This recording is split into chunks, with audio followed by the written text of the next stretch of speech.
Hello lads and ladies, and welcome back for another video on the channel. Today we are back with my 1 to 24 Sky Bet League 2 predictions. Yes, we've done our League 1s, it is time for League 2s. The season is just a few days away now and it is time to give our predictions, and I am aware the table may change as the window goes on, but this is literally last chance saloon to predict it, because there's going to be late transfers regardless, and you can't predict it on the 1st of September. That is cheating. We don't do that on this channel. If you haven't seen my face, first off, where have you been? Or if you are a returning subscriber, then subscribe down below. We are just over 100 away from 15,000 subscribers, and this is your home now of League 1, but League 2 content for the 2024-2025 season. So please subscribe down below. 24th place, I have gone for Newport County. Graham Coughlin left the football club over 50 days after the season had ended.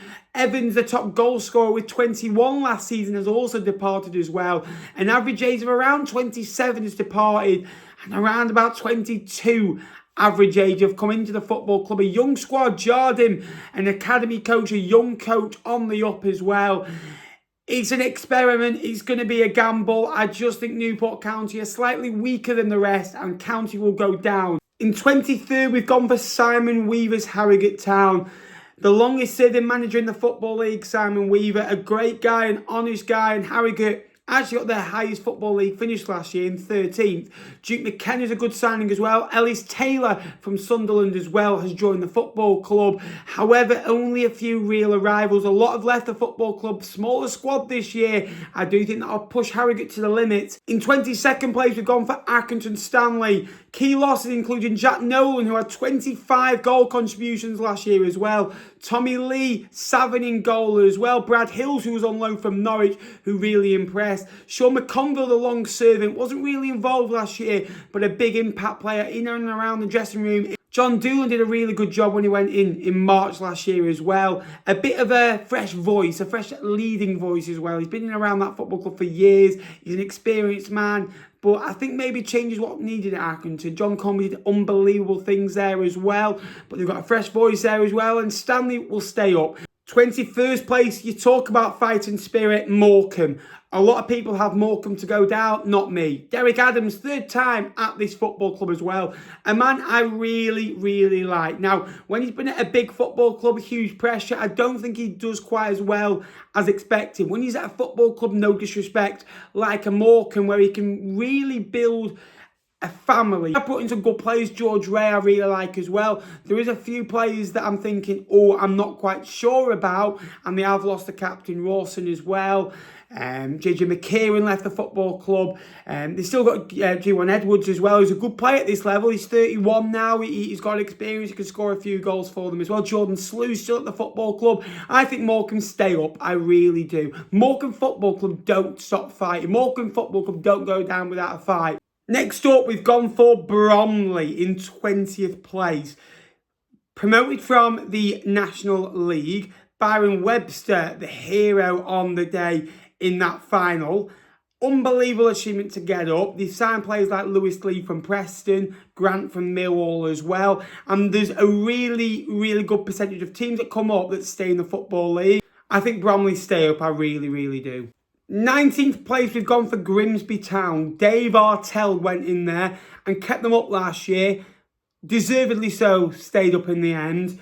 Sutton and Forest Green Rovers were pretty rancid, weren't they, towards the end of the season? But they signed some good players, like Lewis Cass.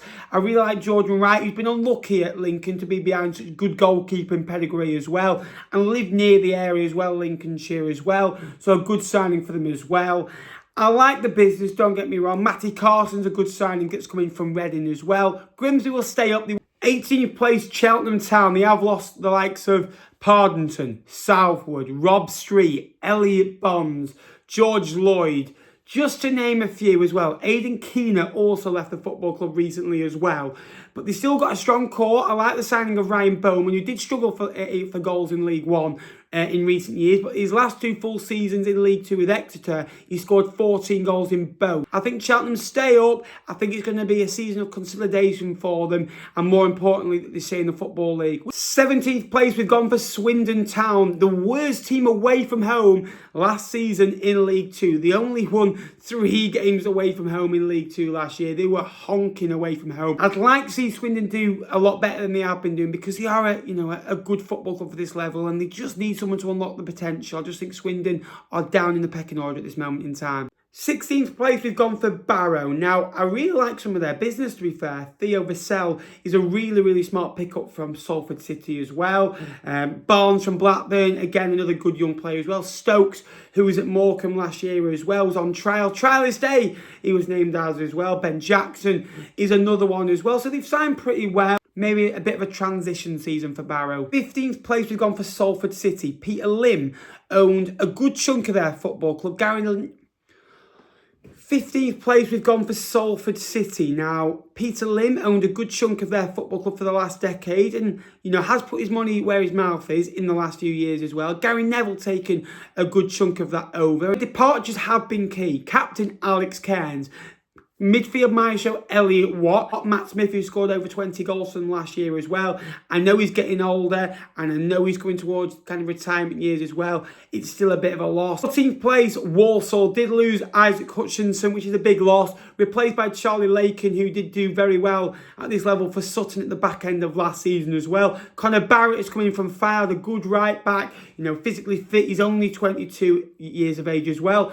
On the other aspect, Albert Adoma, 36 years of age. Still kind of got something in him as well. Struggles to see them on a long term getting results, pulled together as well. But they've got a good squad there. There should be enough for a mid-table finish. 13th place, and I think these boys will do a lot better than others think they will do. Some have got them in the playoffs, some of them got them to go down.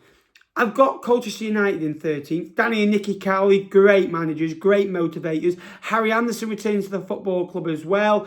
Flanagan from Shrewsbury's coming as well. Jack Payne's an excellent signing. Lyle Taylor is on his last legs, don't get me wrong. They have lost some key players like Cameron McGee and Mingy as well.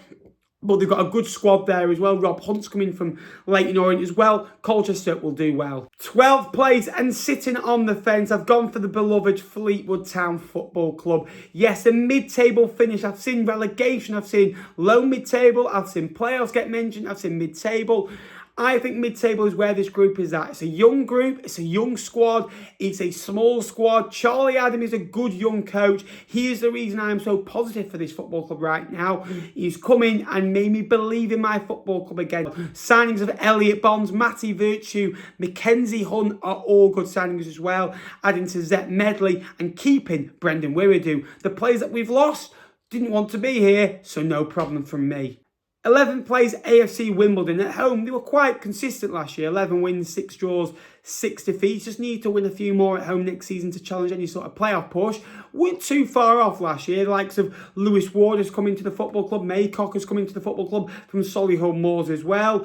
Goodman from Palace is a good signing as well. Furlong, Alistair Smith is a great signing from Lincoln. I think Wimbledon will have a playoff push, but just to be a bit short. 10th place, we're going for Crewe Alexander. They did lose Rio Adebisi, Luke Offord, and also Nevitt has gone to Gillingham as well, which are key losses for the Alex. However, they have brought in the likes of Omar Bogle and Kane Hemmings, who are both experienced at this level, both 30 and 32 respectively as well. Jack Lancaster has actually done quite well for Cambridge in the league above as well. Maybe dropping down the level is the right thing for his career right now. James Connolly from Bristol Rovers. Also Max Sanders. Wembley last year didn't pull up trees in the playoff final.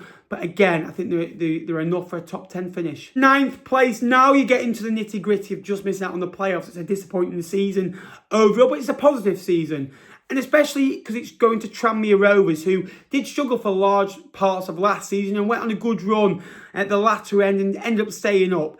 Nigel Atkins did very well. Their experienced manager did very well for Southampton. Struggled in the game since, but he's a very positive man. Like the signings of Sam Findlay, who is local to the area as well. Amari Patrick is a good player as well. Drysdale, Josh Davidson, who did okay at Wimbledon. I don't think they're too gutted to lose him as well. And Zach Bradshaw comes in from Lincoln as well. They have lost Rob Apter, who got 18 goal contributions last year, who was on loan from Blackpool, was superb. They absolutely love him. Can they get him back? I don't think so. But Tranmere will really push for the playoffs. I think this is harsh on Tranmere, I really do.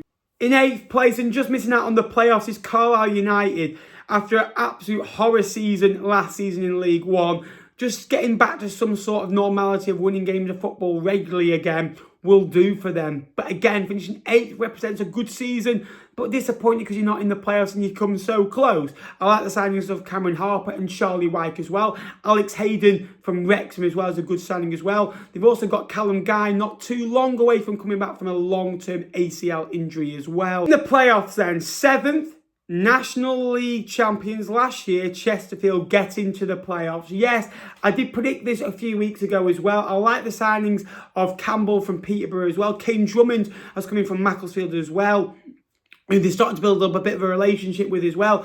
Che Dunkley on a 3-year deal. Paddy Madden is a promotion winner as well. Bit of a niggle, I believe, in pre-season as well. So hopefully all is well there. Paul Cook is a winner. I think Chesterfield's momentum gets them back into the playoffs. They did concede 62 goals during the National League last year, which is a worry, but Che Dunkley is a good signing. In 6th place, we've gone for Gillingham, who have struggled for goals in the last few years consistently. I really like the signings of Jacob Wakeling and Jack Nolan, which are good signings and will add goals to their game as well. I really believe that as well. They signed the likes of Amari Little, Williams as well, Rowe from Huddersfield as well. So they've signed well. Again, I feel they're starting a bit of a process. Mark Bond is a good manager.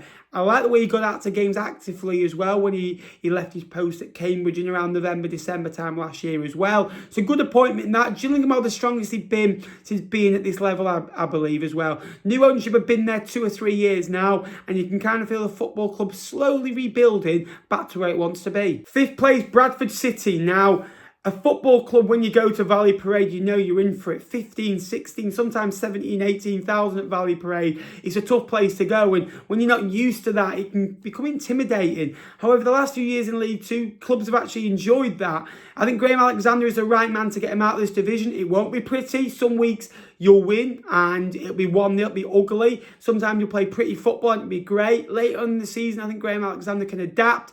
I like the signings of Callum Johnson, Anthony Sarcevic, Brian as well. I really like the signings of Shepherd as well, which is a good signing from Barnsley. Wright has come in from Plymouth as well. So a good window. Graham Alexander has won promotion, with Fleetwood Town and Salford City as well. Good manager at this level. In 4th place, Notts County. They conceded a lot of goals last year. 86 goals in total they conceded last year. Jacob Badu is coming from Morecambe. Excellent centre-half. He's only 24 as well. Bass is a good goalkeeper at this level as well. He was at Sunderland for a long time. He was at Portsmouth as well. They have lost Macaulay Langstaff, a talisman, but they got a good fee for them. Jatta, I think, will need to play 30, 35, 40 games. And he has struggled for kind of game time in the last few years as well, regular basis. But if he plays 40, 45 times this year, I think he scores 15, 20 goals. And that'll be the difference between Notts County getting into the playoffs, which I think they do. So the start of automatic promotion, we've gone for Doncaster Rovers. They actually won their last 7 normal league home games as well. They did lose a 2 before that, but that just shows you the run they went on to get into the playoffs last year. Grant McCann basically said after the playoff defeat to Crewe, he went, if the aim isn't to win the league next year, the players won't be here. Billy Sharp's kind of a name. He might not play much, but around the dressing room, he's going to be huge as well. Jordan Gibson did okay at times in League One last year. Scored a hat-trick away at Bolton for Carlisle as well. Joe Sabara as well is coming from Solihull. Harry Clifton from Grimsby is a good signing. Tom Nixon to add on to the likes of Luke Molyneux, George Miller. The forward options they've got at that football club is immense. Really like Grant McCann. I think Doncaster, there's a feel-good factor around the football club ever since February time as well. Doncaster get automatic promotion this year. 2nd place, Port Vale. Now, Darren Moore was given a long-term deal. Back in February, March time when he arrived into the football club, he wasn't able to keep the side up, but it was a side destined to go down, let's be honest. And he's stocked it up with talent. The likes of George Byers and Ben Hennigan rejoin him as well. Tollard and Jaden Stockley add to the forward line as well. Ben Amos adds competition for the vital Connor Ripley as well. Connor Hall also joins the football club as well. Payton as well. Is a talented squad. I just hope they go out to score lots of goals and kill off games, because Darren Moore's got that habit of being 1-0 up and sometimes being pinned back and draw 1-1.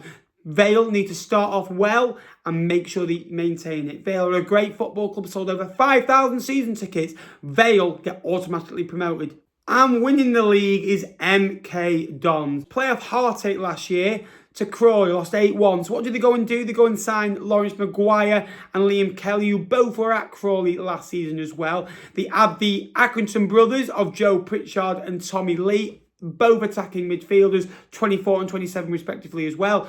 Luke Offord, who got to the playoff final with Crewe last year as well. Tom Carroll, who played a good chunk of games in League One for Exeter last year as well. Evans is coming from Stockport. Sam Sherring, who played 38 times to Northampton last year as well. Callum Henry is a baller at this level as well, could score lots of goals as well.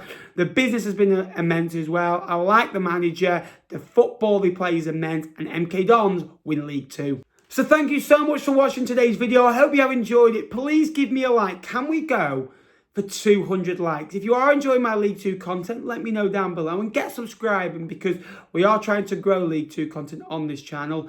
Thanks for watching. Can't wait to see you for more content during the season as well. And League 2 Live will be live every Monday discussing the 4th tier of English football alongside Josh Tuck's EFL every Monday, 8 o'clock, COS Vlogs. Thanks for watching today's table prediction.